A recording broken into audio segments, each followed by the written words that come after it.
સમાચાર ભરૂચમાંથી કે જ્યાં લોકસભા ચૂંટણીમાં કોંગ્રેસી ઉમેદવારીનો છેદ ઉડાવી દેવાતા બળવાના એંધાણ સર્જાયા। સ્થાનિક કોંગ્રેસી નેતાઓ સવારે 11:30 કલાકે મોટી જાહેરાત કરી શકે છે।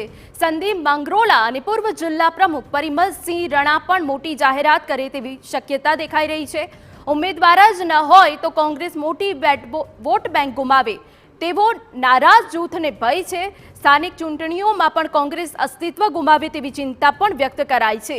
કોંગ્રેસથી નારાજ જૂથ બળવાની જાહેરાત કરી શકે છે।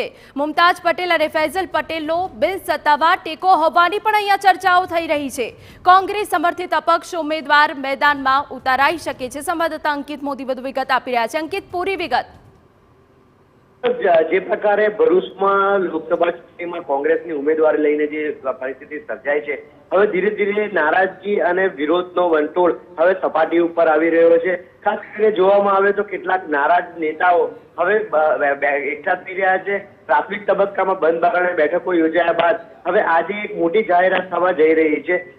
ભાજપ જે કોંગ્રેસના અગ્રણી છે સંદીપ માંગરોલા અને પૂર્વ કોંગ્રેસના જિલ્લા પ્રમુખ પરિમલસિંહ રણાની આગેવાનીમાં એક મોટું જૂથ એકત્રિત થઈ રહ્યું છે।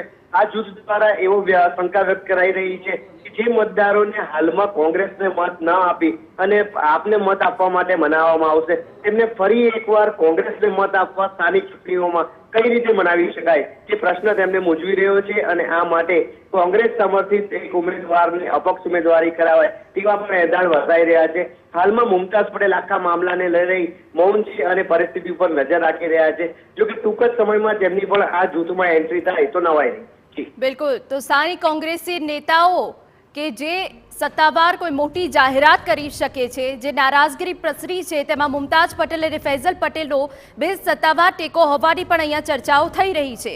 કોંગ્રેસ સમર્થિત અપક્ષ ઉમેદવાર મેદાનમાં ઉતારાઈ શકે છે।